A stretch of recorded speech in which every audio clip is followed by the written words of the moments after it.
Lesson 1. Contracts. 계약, 약정 이런 의미죠. 계약과 관련된 12개의 어휘들 살펴보죠. 첫 번째 표현이 abide by 동사죠. 풀이를 보면 to comply with, to conform 이렇게 되어 있습니다. comply라고 하는 것은 명령이나 규칙, 요구에 응하다, 따르다 이런 의미죠. conform하면 규칙이나 관습을 따르다 이런 의미가 있죠. 그래서 abide by는 규칙, 약속을 따르다, 지키다, 준수하다 이런 의미죠. 예를 보죠.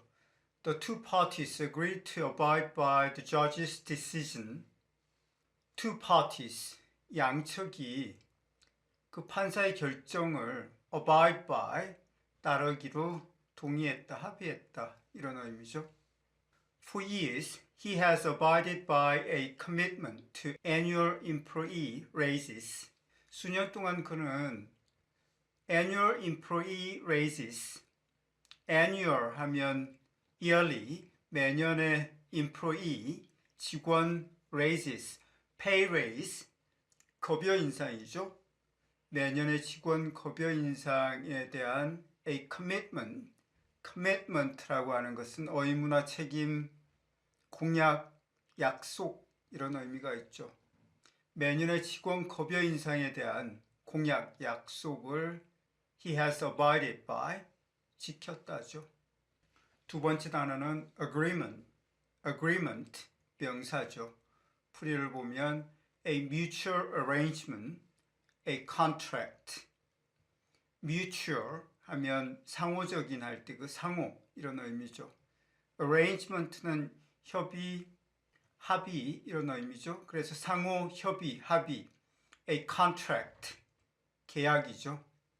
그래서 agreement 하면 무엇에 동의하다, 합의하다, 일치하다, 좋아하다 이런 의미가 있죠. 예문을 보죠. The landlord and tenant were in agreement that the rent should be prorated to the middle of the month. landlord, 집주인이죠. tenant, 세입자죠. 집주인과 세입자가 were in agreement, 합의했다, 동의했다죠. That the rent should be prorated, rent는 집세죠.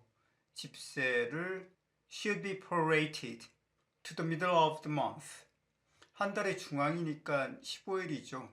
15일 기준으로 rent, 집세가 prorated 돼야 된다.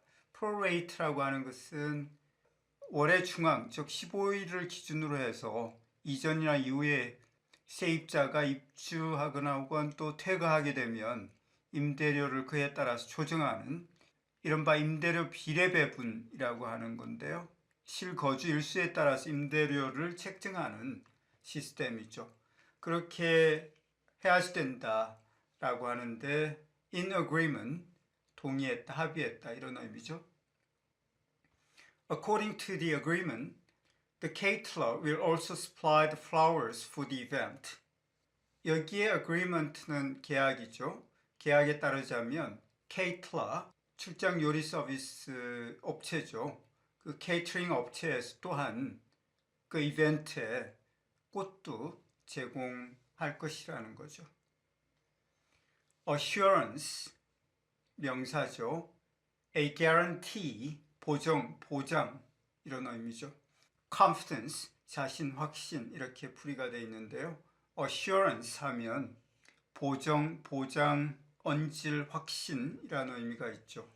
예문을 보죠. We should not begin the work without the assurance of a signed contract. 우리는 그 일을 시작해서는 안 된다죠. Without the assurance of a signed contract. signed, 서명이 된, 날인이 된 contract, 계약서의 assurance, 보장 없이는 그 일을 시작해서는 안 된다죠. He spoke with assurance about the skills of his contract lawyer. 그는 with assurance, 확신을 가지고 말했다는 거죠. 뭐에 대해서? the skills of his contract lawyer. contract lawyer, 계약 관련된 일을 보는 변호사의 skills, 업무 기술이 되겠죠. 이것에 관해서 with assurance, 확신을 가지고 말했다죠. cancellation, 명사죠. annulment, annul이라고 하는 것은 무엇을 취소하다, 폐지하다 이런 의미가 있죠. stopping, 중단하다. 예문을 보면 work on the project had to stop because of the cancellation of the contract. 그 프로젝트의 일이, 업무가 had to stop, 중단돼야 하지만 됐다죠. 왜냐하면 the cancellation of the contract, 계약이 취소되었기 때문에. The cancellation clause appears at the back of the contract. cancellation clause, 계약서의 그 취소, 철회 조항을 cancellation clause라고 하죠. 이것이 appears at the back of the contract, 계약서의 뒷면에 나와 있다죠. 다섯 번째 단어는 determine, 동사죠. 풀이를 보면 to find out, to influence, 찾아내다, influence, 영향력을 끼치다, 이렇게 풀이가 되어 있는데 determine 하면 무엇을 결정하다, 결심하다, 단정하다 이런 의미죠. After reading the contract, I was still unable to determine if our company was liable for back wages. 계약서를 읽고 난 다음에 나는 여전히 결정할 수가 없었다죠. 우리 회사가 back wages, 임금 체불이죠. 체불 임금에 대한 liable, 책임이 있는지 없는지 그것을 결정할 수가 없었다죠. The skill of the union bargainers will determine whether the automotive plant will open next week. Union bargainers, union, 노동조합이죠. 노동조합의 bargainers는 교섭자들의 기술이 will determine, 결정하게 될 것이다. Whether the automotive plant will open next week. 그 자동차 공장이 다음 주에 문을 열게 될지 어쩔지를 결정하게 될 것이다. 이런 의미죠. 여섯 번째 단어는 engage, 동사로 participate, 참여하다, involve, 관여하다 이렇게 풀이가 되어 있죠. 그래서 engage라고 하는 것은 약속하다, 계약하다, 보정하다, 관여하다, 고용하다 이런 의미가 있죠. 예문을 보죠. Before engaging in a new business, it is important to do thorough research. 새로운 사업에 engage in, 관여하기 전에, 개입하기 전에 it's important to do thorough research. 철저한 조사를 하는 게 중요하다죠. He engaged us in a fascinating discussion about current business law. 그는 current business law, 현재 business law, 경영법, 이것에 관한 fascinating discussion, 아주 흥미로운 토론에 우리를 engaged us, 우리를 참여하게 했다죠. 일곱 번째 단어는 establish, 동사죠. To institute permanently, 영구적으로 institute는 무엇을 설치하다, 세우다, 설립하다, 제정하다 이런 의미가 있죠. To bring about, 야기하다, 초래하다 이렇게 풀이가 되어 있는데요. establish는 동사로 무엇을 설립하다, 창립하다 이런 의미가 있죠. 예를 보면 When this company was established, the owners signed contracts with all their employees.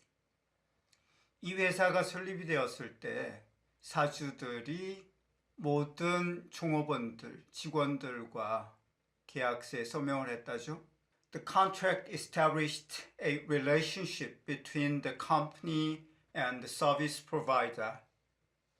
그 계약서는 그 회사와 서비스 프로바이더, 서비스 제공자 간의 relationship, 관계를 establish, 설정하다, 세우다, 수립하다 이런 의미죠.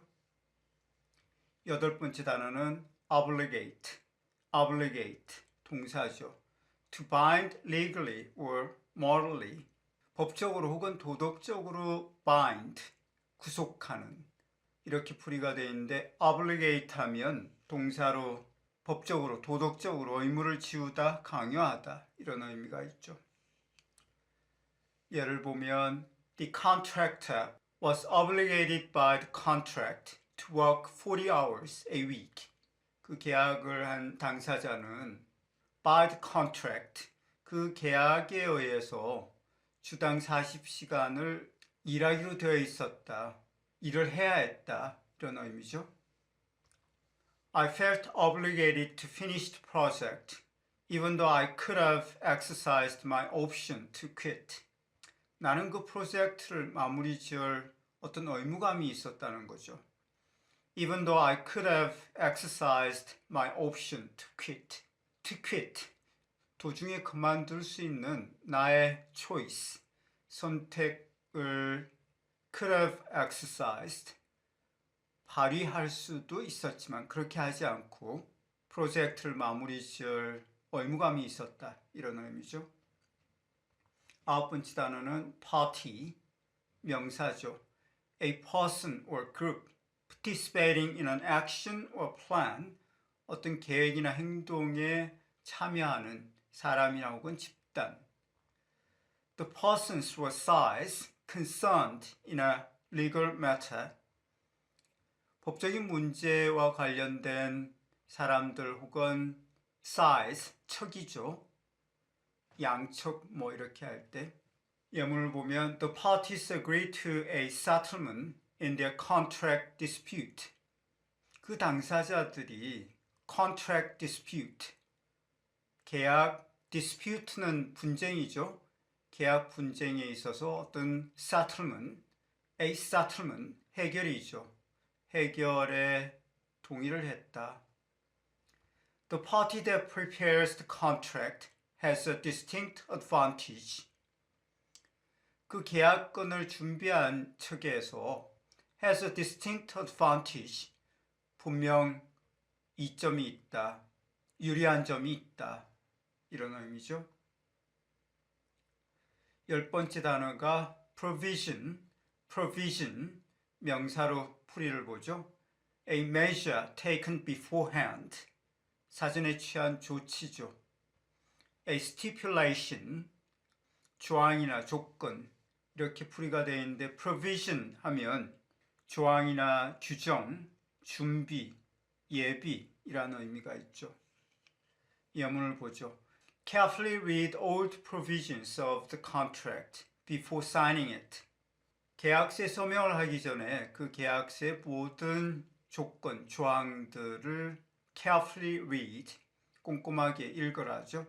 The contract contains a provision to deal with how payments are made if John loses his job.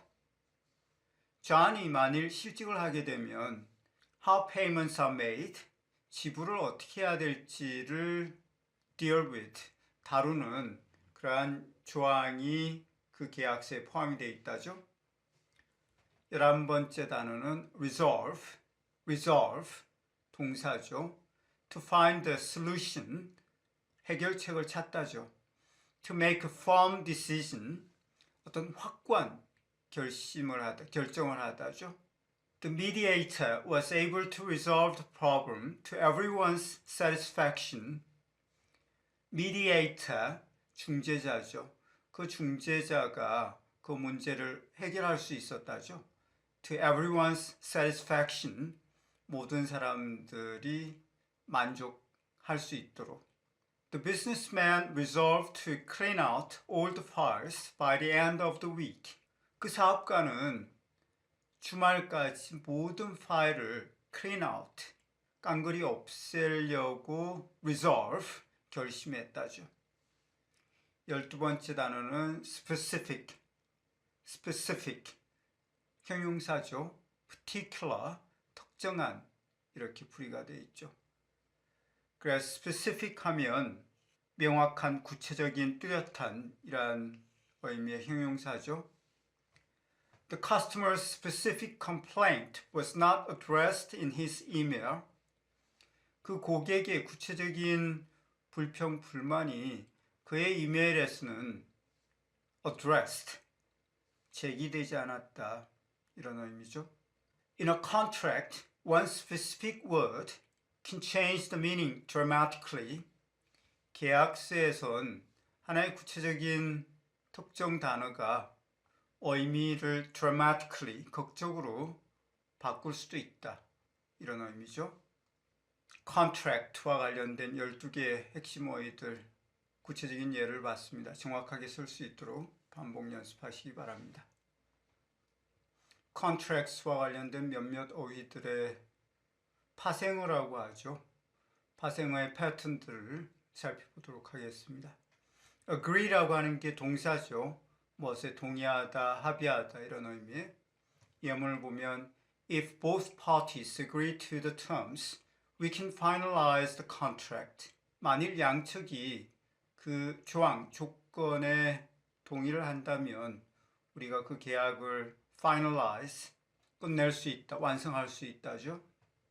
agreement, MENT라고 하는 게 명사형 전미사죠. 동사 agree에 MENT 전미사가 붙으면서 명사가 되죠. agreement, 협의, 합의 이런 의미죠. As soon as the labor agreement was signed, the factory resumed production of new cars and vans. Labor agreement, 노사 합의라고 봐야죠. 노사 합의가 was signed, 이루어지는 대로 the factory, 그 공장이 production of new cars and vans, 새로운 자동차와 밴의 생산을 resumed, 재개했다죠. agreeable, able, 형용사형 전미사죠. 동사 agree의 able, 형용사형 전미사가 결합이 되면서 형용사가 됐죠. agreeable 하면 기꺼이 동의하는, 찬동하는 이런 의미죠. The parties are agreeable to the terms. 그 당사자들이 그 조건에 기꺼이 동의한다죠. assure, 동사죠. 무엇을 보정하다, 보장하다 이런 의미죠. I assure you that the contract was reviewed by our lawyer. 그 계약서를 우리 변호사가 검토했다는 것을 I assure you, 당신에게 assure, 보정할 수 있다죠. assurance, 보장, 보증, 명사죠. What assurance is there that the company will stay in business during the life of the contract? What assurance, 어떤 보장, 보정이 is there, 있느냐? That the company will stay in business during the life of contract. During the life of contract, 계약 유효기간이죠. 계약 유효기간 동안에 그 회사가 will stay in business, 영업, 조업을 계속한다라고 하는 어떤 보장이 있느냐 이런 의미죠. assuredly, assuredly, 부사죠. He spoke assuredly about the terms of the contract. 그는 그 계약서의 조건에 대해서 확실히 얘기를 했다죠. cancel, 동사로 취소하다. 예를 보면 We can cancel the contract, but that will cause a number of problems. 우리가 그 계약을 취소할 수 있지만 그렇지만 그것이 will cause a number of problems. 많은 문제를 야기할 수 있다죠. cancellation, 명사형이죠. 취소. A cancellation fee is usually included in a writer's contract in case the article isn't published. The article, 논문이 is not published, 출판이 되지 않을 경우에 a cancellation fee, 취소 비용이 보통 included in a writer's contract, 저자의 계약에 포함이 된다죠. cancelled, 형용사죠. 분사형 형용사죠. The canceled contract ended up costing our company a good deal of money. Canceled contract. 취소된 계약이 end up. 마침내 뭐로 되다. 이런 의미죠. Ended up costing our company a good deal of money. 우리 회사에 상당한 금전적인 피해를 끼치고 말았다죠. Obligate. 동사로 법률적으로 도덕적으로 어떤 의무를 지우다 이런 의미죠. The terms of the contract obligate us to work for at least one more month. 그 계약의 조건을 보면 우리는 적어도 한 달 이상 더 일을 해야지 된다죠. Obligation, 의무 책임이죠. According to the contract, the company has the obligation to provide child care for employees, families. 그 계약에 따르자면 회사는 직원들 가족의 child care, 보육 서비스를 제공할 obligation, 의무, 책임이 있다죠. Obligatory, 형용사로 의무적인, 필수적으로 해야 되는 이런 의미죠. Agreeing to the terms of the contract is obligatory. If you want to work here, 만일 여기에서 일하길 원한다면 계약서의 조건에 동의하는 거가 obligatory, 필수적이다. 이런 의미죠. Provide, 동사로 제공하다 이런 의미가 있죠. Since the machine is very reliable, why don't we cancel the service contract they provided? 그 기계가 매우 reliable, 믿을만하기 때문에 why don't we cancel the service contract they provided? 그들이 제공한 서비스 contract, 서비스 계약을 취소하는 게 어떨까요? 이런 의미죠. Provider, 명사죠. 제공자. We must negotiate a new contract with our internet service provider.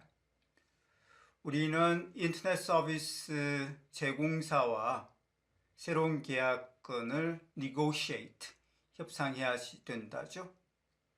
Provision, 조항, 규정, 공급, 직업이란 명사죠. The provision for cancelling the contract is in the last clause. 계약 취소에 관한 provision, 규정이 is in the last clause, 마지막 조항에 있다죠. Specify, 무엇을 일일이 열거하다, 명기하다, 상술하다 이런 동사죠. The contract specifies an annual salary raise. 그 계약서는 매년의 급여 인상, 이것을 상세하게 명기하고 있다죠. Specification, 상세사항, 명세서 이런 의미의 명사죠. The work was done according to the specification of the contract. 업무 일은 그 계약의 상세사항에 따라서 이루어졌다죠. Specific, 명확한, 뚜렷한, 구체적인 이란 형용사죠. There is no specific part of the contract that prevents us from hiring extra help. 우리가 extra help는 일손, 즉 종업원이죠. 추가 종업원을 hiring, 채용하지 못하도록 하는 계약서의 어떤 구체적인 부분도 없다죠. 컨트랙트와 관련된 핵심 어휘의 파생어들을 살펴봤습니다. 정확하게 쓸 수 있도록 반복해서 연습하시기 바랍니다. 안녕하세요. 오늘 저희가 함께 깊이 파고 들어볼 자료는 경동대학교의 토익 필수 어휘 마스터 수업 계획서 그리고 그 첫 번째 강의 영상인 계약편입니다. 네, 보내주신 자료를 보니까요. 목표가 아주 뚜렷하더라고요. 맞아요. 단순히 토익 점수 100점, 200점 올리는 걸 넘어서요. 맞아요. 진짜 비즈니스 현장에서 통하는 그런 살아있는 영어 실력을 키우고 싶다는 게 딱 보였습니다. 네, 그 계획서에서 제가 제일 인상 깊게 본 부분도 바로 상황 중심의 어휘 활용 능력 향상이라는 대목이었어요. 아, 그거요? 네, 그냥 단어랑 뜻 이렇게 1대1로 외우는 방식으로는요, 실제 상황에서 말이 바로바로 안 나오거든요. 그렇죠. 그런 의미에서 비즈니스의 거의 모든 것이라고 할 수 있는 이 계약을 첫 주제로 잡은 건, 정말 좋은 출발점이라고 생각합니다. 맞아요. 사실 계약이라고 하면 뭔가 좀 어렵고 변호사들이나 쓰는 말 같고 네네. 나와는 좀 상관없는 얘기처럼 들릴 때도 있잖아요. 그렇죠. 하지만 오늘 이 자료를 같이 파헤쳐 보시면요. 이 단어들이 사실은 비즈니스라는 게임의 규칙을 만드는 아주 기본적인 언어라는 걸 알게 되실 겁니다. 게임의 규칙이라 재밌는 비유네요. 네. 오늘 저희의 임무는 바로 그 규칙을 함께 읽어내는 겁니다. 그럼 첫 강의의 핵심 어휘 12개를 가지고 계약이라는 세계를 한번 건축해 볼까요? 좋습니다. 그럼 어디서부터 시작할까요? 모든 건축의 시작은 기초공사 아니겠습니까? 계약의 기초, 바로 합의와 그 합의를 하는 당사자입니다. 네, 강의 영상에서도 agreement, 합의, 그리고 party, 당사자, 딱 이 두 단어로 시작하더군요. 아주 핵심적인 단어들이죠. 흔히 agreement라고 하면 그냥 뭐 동의 정도로만 생각하기 쉬운데요. 네, 저도 그랬어요. 계약의 세계에서는 서로의 의사가 합치된 지점, 그러니까 상호 협의라는 의미가 훨씬 강해요. 한쪽이 일방적으로 오케이 한 게 아니라는 거죠. 아, 밀고 당기는 과정 끝에 만들어진 결과물이다. 이런 느낌이군요. 바로 그거죠. 자료에 나온 예문도 집주인과 세입자가 월세 조정에 합의했다는 건데 들어보니까 어느 한쪽이 그냥 받아들인 게 아니라 서로 조율했다는 뉘앙스가 확실히 느껴지네요. 맞습니다. 그럼 팔티는 어떤가요? 당연히 우리가 아는 그 팔티는 아닐 텐데요. 당연하죠. 여기서 파티는 계약에 참여하는 각 측, 그러니까 당사자를 의미합니다. 아, 당사자. 네네. 개인일 수도 있고 뭐 회사일 수도 있고요. 근데 이 파티라는 단어와 관련해서 자료에 정말 뼈 때리는 문장이 하나 있었어요. 어떤 거요? The party that prepares the contract has a distinct advantage. 계약서를 준비하는 측이 뚜렷하게 유리하다는 거죠. 아, 바로 그 문장이요. 저도 그분 보고 한창 생각했어요. 이게 그냥 자기한테 유리한 조항을 슬쩍 집어넣는다 이런 차원의 이야기일까요? 아니요. 그보다 훨씬 더 미묘하고 강력한 이야기입니다. 더요? 네. 계약서를 직접 작성한다는 건요. 대화의 판 자체를 내가 짠다는 의미예요. 대화의 판을 짠다? 네. 협상의 모든 출발점을 내가 정하는 거죠. 예를 들어서 위약금 조항을 제가 먼저 10%라고 써두면 상대방은 그 10%를 기준으로 너무 높다, 깎아달라 이렇게 반응해야만 하는 입장이 되는 거예요. 아, 애초에 위약금 조항 자체를 뺄지 말지에 대한 논의는 시작도 못 해보는 거죠. 와, 듣고 보니 그렇네요.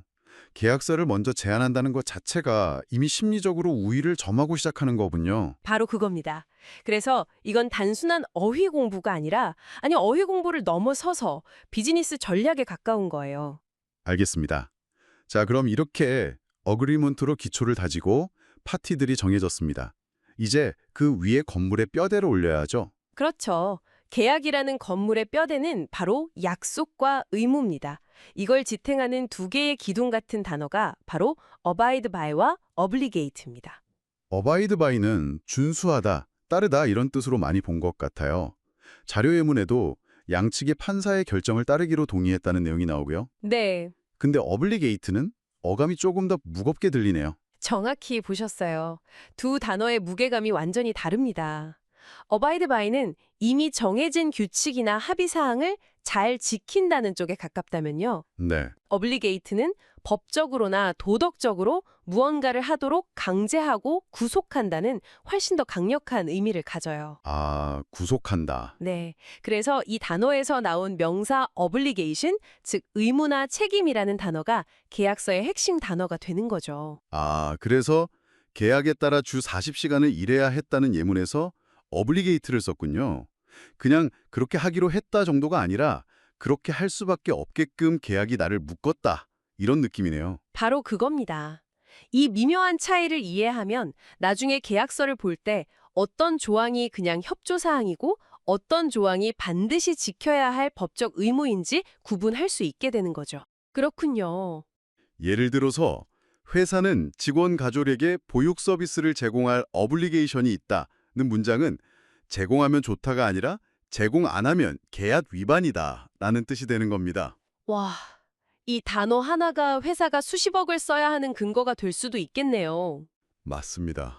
자, 뼈대가 정말 단단하게 올라가는 느낌입니다. 기초공사를 하고 의무라는 뼈대까지 세웠어요. 근데 사실 집이라는 게 뼈대만으로는 살 수 없잖아요. 그렇죠. 디테일이 중요하죠. 네, 뭐 전기, 수도, 단열 이런 디테일이 진짜 중요한데 계약도 마찬가지일 것 같아요. 맞습니다. 이제부터가 진짜 재미있는 부분이죠. 계약의 디테일, 즉 건물의 배관과 전선에 해당하는 단어들이 바로 provision, specific, 그리고 determine입니다. 자료에서 계약서에서는 하나의 구체적인 단어가 의미를 극적으로 바꿀 수 있다 이 문장을 보고 정말 소름이 돋았어요. 핵심이죠. 근데 프로비전이라는 단어는 좀 생소한데 그냥 규칙이나 조건과는 다른 건가요? 아주 좋은 질문입니다. provision은 그냥 규칙이라기보다는 미래에 일어날지도 모르는 특정 상황에 대비한 조항이라는 뜻이 강해요. 미래에 대비한다고요? 네. 뭐랄까 일종의 미리 짜놓은 시나리오 같은 거죠. 자료 예문처럼 만약 실직하게 되면 대금을 어떻게 지불할지를 다루는 프로비전이 있다면 우리는 미래에 닥칠 위기 상황에 대한 해결책을 미리 갖게 되는 거예요. 아하, 그러니까 만약에 라는 질문에 대한 답을 미리 문서로 딱 박아두는 거군요. 정확합니다. 그럼 이 프로비전이 왜 그렇게 스페시픽, 즉 구체적이어야 하는 걸까요? 그냥 대충 잘 해결한다고 적어두면 안 되나요? 그 자리라는 단어 때문에 수많은 법정 다툼이 생깁니다. 아, 계약의 세계에서 애매함은 곧 분쟁의 씨앗이거든요. 예를 들어 프로젝트 완료 후 즉시 대금 지급이라고만 쓰면 그 즉시가 1시간 뒤인지 하루 뒤인지 알 수가 없죠. 그렇네요. 이걸 프로젝트 완료 보고서 제출 후 영업일 기준 3일 이내에 지급한다라고 스페시픽하게 명시해야 힘을 갖는 겁니다. 단어 하나의 차이가 내 돈을 언제 받느냐를 결정하는 거죠. 와, 정말이네요. 듣고 보니 아찔합니다. 그럼 determine, 결정하다는 이 과정에서 어떤 역할을 하는 거죠? 이 구체적인 조항들이 바로 무언가를 determine, 즉 판단하고 결정하는 기준이 되어주는 겁니다. 기준이요? 네, 자료 예문처럼 우리 회사가 체불임금에 대한 책임이 있는지 없는지를 디터마인할 수 없었다는 말은 왜 결정할 수 없었을까요? 바로 계약서에 관련 프로비전이 없거나 있더라도 스페시픽하지 않았기 때문입니다. 즉, 판단의 근거가 없었던 거죠. 아, 결국 잘 만든 계약서란 미래에 생길 수 있는 모든 분쟁의 결과를 미리 디터마인 해주는 문서라고 할 수 있습니다. 와, 이제야 그림이 딱 맞춰지네요. 어그리먼트로 기초를 다지고 오블리게이션으로 뼈대를 세운 뒤에 프로비전이라는 구체적인 설계도를 가지고 건물을 완성하는 거군요. 네, 맞습니다. 자, 이제 집이 다 지어졌습니다. 근데 텅 빈 집에 사람이 들어가서 살아야 의미가 있죠. 계약도 마찬가지로 서류함에만 있으면 의미가 없잖아요. 정확합니다. 계약은 관계를 만들고 행동을 이끌어내기 위해 존재하죠. 여기서 등장하는 단어가 바로 establish와 engage입니다. 에스타블리시는 보통 회사를 설립하거나 기관을 세울 때 쓰는 말로 알고 있었는데 계약과도 관련이 깊군요. 그 계약은 회사와 서비스 제공자 간의 관계를 이스타블리시했다는 예문처럼요. 네, 계약서에 서명하는 그 순간 이전까지는 아무 사이도 아니었던 두 파리 사이에 공식적인 비즈니스 관계가 수립되는 겁니다. 아, 법적인 권리와 의무를 갖는 관계로요. establish가 이렇게 관계의 설정 버튼을 누르는 역할이라면 engage는 그 관계 안에서 실제로 무언가를 실행하는 단계라고 볼 수 있습니다. 임게이지라. 솔직히 이 단어를 들으면 소셜미디어의 참여율 같은 게 먼저 떠오르거든요. 그렇죠. 좋아요 누르고 댓글 다는 그런 거요. 그런데 계약에서의 인게이지는 훨씬 무거운 의미겠죠? 맞아요. 아주 좋은 지적이십니다.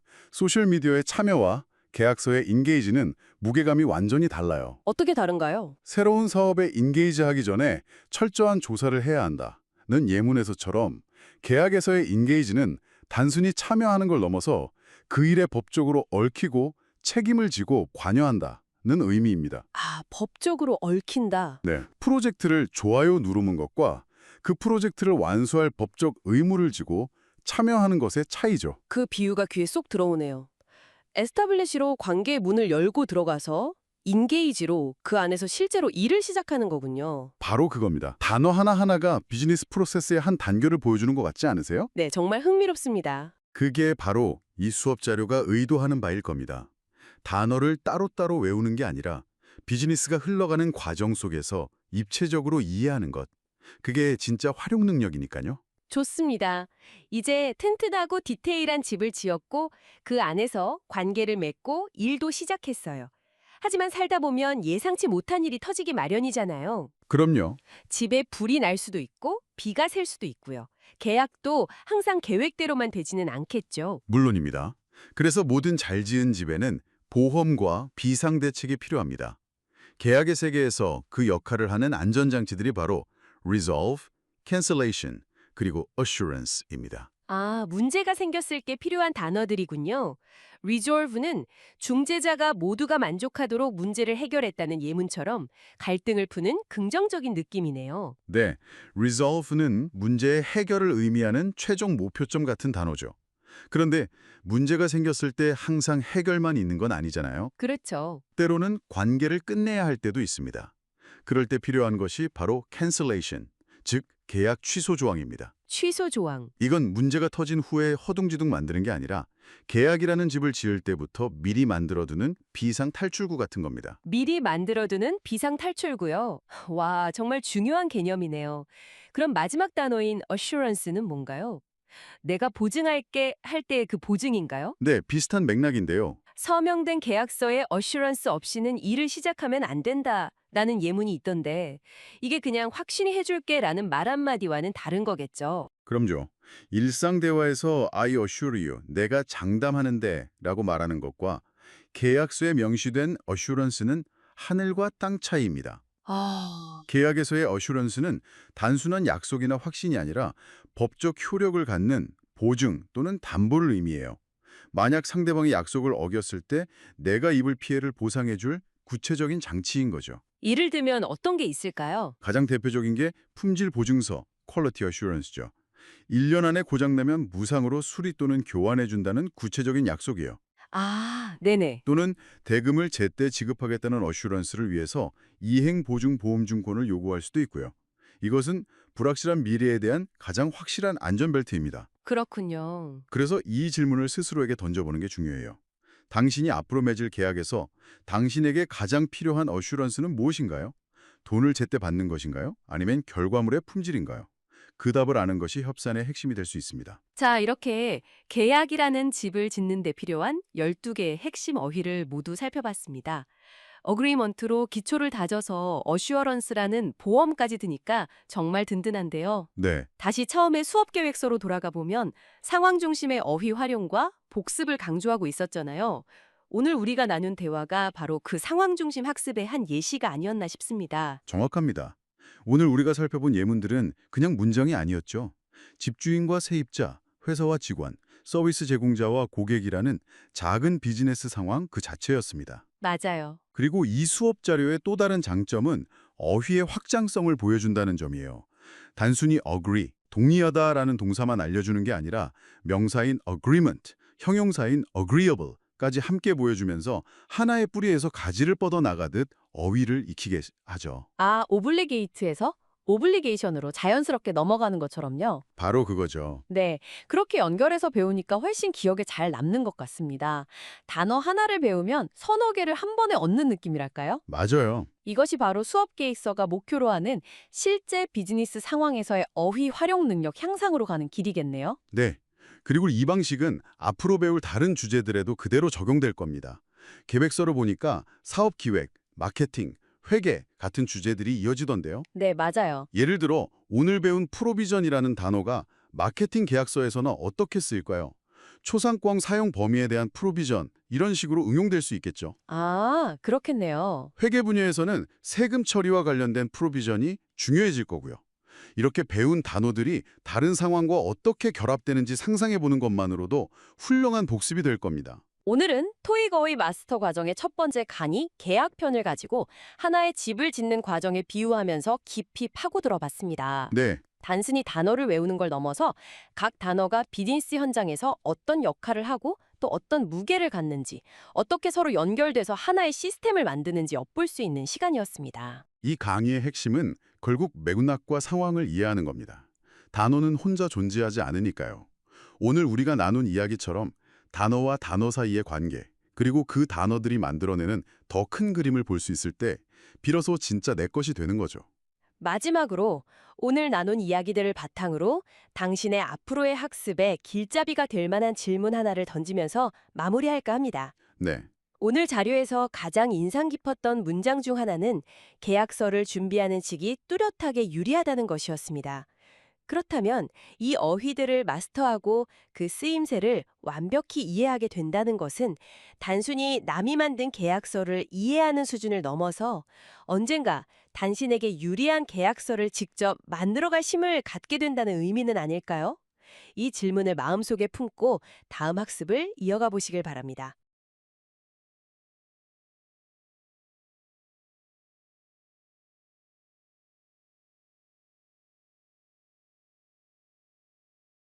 Welcome back to the deep dive. Today, we are opening up a stack of documents that, quite frankly, represents the thing most of us spend our entire adult lives trying to avoid reading. That is a very accurate assessment, yeah. We're talking about contracts, the fine print, the legalese. The walls of text. The walls of text you usually just scroll past at mock speed so you can click I agree and, finally watch your movie or download that new app. Which, as we're about to find out today, is a slightly dangerous habit to get into. Exactly. It feels like such a chore.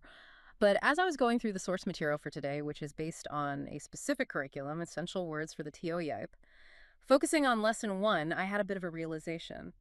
We tend to think of contracts as these, dusty, boring legal hurdles. But they aren't, are they? No, not at all. They're active. I mean, they're alive. They're essentially the invisible operating system of the business world. And if you don't understand the code, you're just running someone else's program. That is the perfect way to frame it. And that's really our mission for this deep dive. Yeah. We aren't just going to, read dictionary definitions of words like agreement or provision. Right. We want to look at 12 specific words from this lesson that define how deals are made, how they're broken, and how they're enforced. We want to uncover the power dynamics that are hidden inside this vocabulary. Because whether you're signing a lease for a new apartment or accepting a job offer or negotiating a massive vendor deal for your company, these specific words, they determine your rights. And your liabilities. Right. So let's get into the code. We've grouped these words into 4 distinct phases of a deal to make it a little easier to digest. We're starting with phase 1, the commitment. This is where the rubber meets the road. And the first concept we need to tackle is a phrase that sounds, well, surprisingly heavy. Abide by. Abide by. It does sound archaic, doesn't it? It feels almost biblical. The dude abides. It has that gravity to it. In the source material, the definition is pretty strict. To comply with or to follow a command or a rule. But in a business context, abide by is really about submission to an authority you've agreed to. The text gives that classic example of 2 parties agreeing to abide by a judge's decision. Right. And just think about the psychology of that for a second. You're entering a dispute, and before you even know the outcome, before you know if you win or lose, you're signing a document that says, I will follow the rules, even if I hate the result. Wow. That is what abiding is. It's pre-committing to the outcome. That's a scary level of trust. But there was a second nuance in the notes that I found more applicable to, daily business life. It wasn't about a judge, it was about a boss. Yes. The example of the boss who has abided by a commitment to annual employee raises for years. See, that feels different to me. That's not obeying a court order, that's about consistency. Precisely. And that's the key insight here. In contracts, abiding by isn't just about doing what you're told in the moment. It's about behavior over time. If you sign a contract, you're agreeing to abide by those terms for the whole duration. It's a test of reliability. So, abide by is the action, but you need something to abide by, which leads us straight to the noun, agreement. A mutual arrangement. Now, on the surface, agreement sounds friendly, we're in agreement. But the source material gets very specific here with a scenario I think everyone has dealt with, the landlord and the tenant. The classic power struggle. So the text mentions a landlord and tenant who are in agreement that the rent should be prorated to the middle of the month, specifically the 15th. Now I want to pause on prorated. I feel like people just nod at that word in meetings, but maybe don't actually check the math. It is a crucial concept to get. Prorating is essentially fairness expressed as mathematics. It just means calculating the cost based on the actual time used. So if I move in on the 15th, I shouldn't have to pay for the 1st through the 14th. Exactly. It divides the cost by the days. The source notes that this system is about allocating rent based on actual days lived. But here's why Agreement is the key word there. Unless you have an agreement to prorate, the landlord could legally charge you for the full month. Really? Even if I wasn't there? Depending on local laws and the contract text, absolutely. If the lease says rent is $2,000 per month and you move in on the 28th, without an explicit agreement to prorate, you might owe $2,000 for just those 2 days. Oh, that hurts just thinking about it. So the agreement isn't just the vibe of the deal, it's the specific mathematical understanding. Yes, and agreements also determine scope. There was another example in the notes about a catering company. According to the agreement, the caterer will also supply flowers for the event. Ah, scope creep, the classic. Exactly. Suddenly, a food company is responsible for floral arrangements. Why? Because it's in the agreement. If it's in the text, it's your job. That is a good transition to the third word in this section, because often we think we have an agreement, but we're just hoping. This word is assurance. Assurance. This is a big one. It's about confidence. A guarantee. The source material had a very stern warning attached to this word. It essentially said, do not start work without the assurance of a signed contract. That is the golden rule of freelancing, of contracting, and honestly, just life in general. Why is that distinction so important? The difference between a promise and an assurance? Because a promise is social, and assurance in this context is legal. The source highlights that assurance is what allows you to expend effort without fear. If you don't have that written assurance, you're working on faith. And unfortunately, you can't deposit faith at the bank. It also mentions speaking with assurance, like he spoke with assurance about the skills of his contract lawyer. Right, so it can be a personal quality confidence. Yeah. But in a business deal, you don't want someone who merely speaks with assurance. You want the document that provides assurance. Okay, so to recap the commitment phase, you need a written assurance, which details the agreement, which you then promise to abide by. That's the foundation. Without those three, you don't have a deal, you just have a conversation. Okay, so we have the foundation. Now we need to look at the people involved. Segment 2, the players and the setup. Or, as the lawyers call them, the parties. Yes, the party. And as the source jokes, this is not a birthday party with cake and balloons. Far from it. In legalese, a party is just a person or group participating in the legal matter. But, and this is a huge but, there's a massive insight hidden in the notes here regarding the parties. I caught that. It was a note about who actually, types up the document. Yes. The party that prepares the contract has a distinct advantage. This feels like a secret weapon. Why is that? Why does doing the admin work give you the upper hand? Because if you're the one drafting the terms, you are setting the baseline of reality. You define the vocabulary, you define the timeline, you choose what to include, but I think more importantly, you choose what to leave out. So the other party is just reacting to your draft. You're playing offense, they're stuck on defense. Exactly. If you can be the drafting party, always be the drafting party. You control the frame. You get to put your assurances in there first. That is a total power move.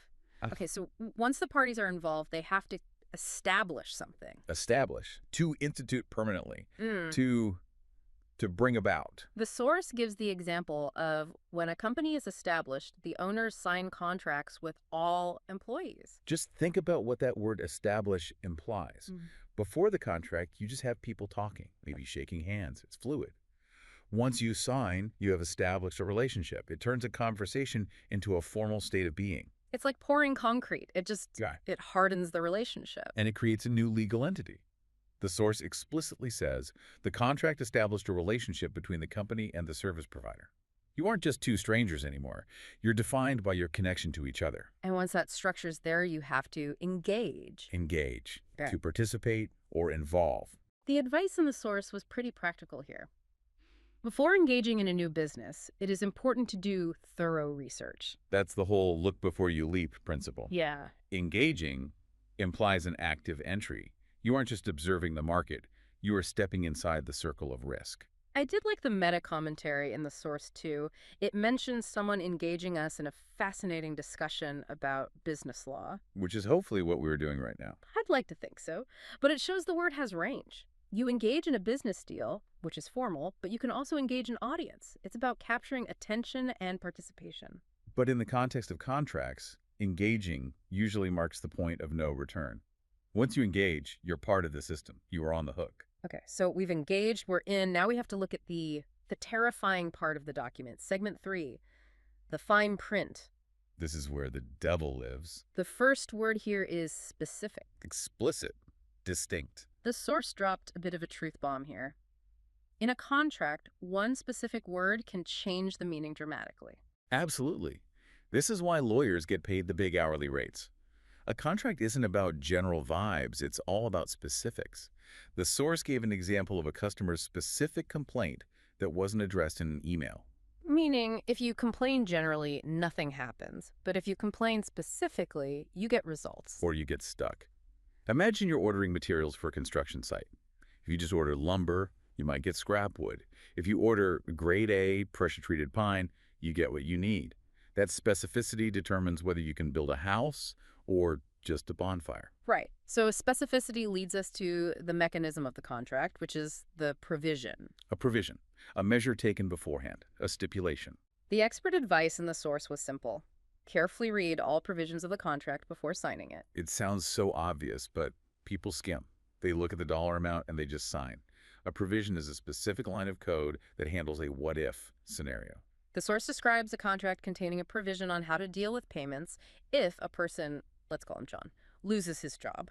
That is a very specific and, yeah, somewhat depressing provision. But necessary. Ooh, crucial. This is what I mean by the operating system. A provision is a line of logic that says, if X happens, then execute Y. If John loses his job, then payments are paused or reduced or forgiven. It's future-proofing against disaster. It's basically pre-negotiating a crisis so you don't have to fight about it when you're all panicked. Exactly. If you don't have a provision for it, you're at the mercy of the other party's kindness. And in business, kindness is rare. You want provisions, not pity. Provisions, not pity. I'm writing that one down. So once those provisions are signed, you are obligated. That's our next word. To bind legally or morally. The source mentions a contractor obligated to work 40 hours a week. That's the clear legal bind. But then there was this really interesting story about moral nuance. I love that distinction. The source says, I felt obligated to finish the project even though I could have exercised my option to quit. So the contract gave them an option to quit, but their own internal sense of obligation kept them there. It highlights that contracts are legal documents, but they rely on human behavior. You can be legally obligated, Right. or you can feel morally obligated. And in business, you want the legal obligation to be crystal clear. Because you can't sue someone for not feeling guilty enough. No, you certainly can't. And relying on someone's sense of obligation is a great way to go bankrupt. You need the obligatory terms written down. The source actually uses that word too, obligatory. Like agreeing to the terms is obligatory if you want to work here. Right, it's mandatory. No agreement, no job. Okay, let's move to the final phase, segment 4. When it ends or goes wrong. Because not every contract ends with a handshake and a smile. Unfortunately not. Sometimes the code crashes. First up in the crash phase, determine. To find out, decide, or influence. This word seems to pop up when things get unclear. The source describes a nightmare scenario. After reading the contract, I was still unable to determine if our company was liable for back wages. And that is a failure of drafting. You have a signed document, you read it, and you still can't determine who owes money. That is a total failure of specificity, which we just talked about. And back wages, that's money owed for work that's already been done. That's high stakes. It is. Determine is often used in the context of power and causality. The force also uses the example of union bargainers. Their skills will determine whether an automotive plant will open next week. Wow. So determine here isn't just figuring something out, it's about controlling the future. The union skill literally decides the fate of the plant. Exactly. It's a pivot point. Who has the power to determine the outcome? So when things get messy and we need to determine an outcome, we often try to resolve the issue. Resolve. Yeah. To find a solution. A fix. The source brings in the mediator here. Yeah. The mediator was able to resolve the problem to everyone's satisfaction. Resolve is the goal of any dispute, right? You want closure. But the source also uses it in a personal sense, which I liked. A businessman resolved to clean out all his files by the end of the week. So making a firm decision, like a New Year's resolution. Yes. In a contract dispute, you want a resolution that settles the matter, usually, money changing hands. But sometimes you can't resolve it. Sometimes you just need to pull the plug. Which brings us to cancellation. The escape hatch. Annulment. Stopping. The source paints a pretty grim picture here. Work on the project had to stop because of the cancellation of the contract. It shows the domino effect. The paper gets canceled, so the real-world work just stops. The machinery shuts down, people go home. And there's usually a cost, right? You don't just walk away for free. Oh, always. The source mentions a cancellation clause, which, and this is key, usually appears at the back of the contract. Always check the back of the contract. Seriously. The front page tells you what you get. The back page tells you how you lose it. The text notes that a canceled contract ended up costing a company a good deal of money. There was also a specific mention of a cancellation fee for writers. If an article isn't published, there's a fee included in the writer's contract. Which goes right back to provisions. If you're a freelancer listening to this, do you have a cancellation provision? If the client kills the project, do you still get paid? If not, you need to rewrite your template immediately. It really all connects, doesn't it? The provision protects you from cancellation by ensuring a specific fee is established. It's a web. You can't pull on one string without moving all the others. Before we wrap up, let's do a quick word family rapid fire. We are going to volley a few derivatives from the source material just to show how these roots expand in a sentence. Ready? I'm ready. Root word, agree. Agreeable, meaning willing to agree. Example, the parties are agreeable to the terms.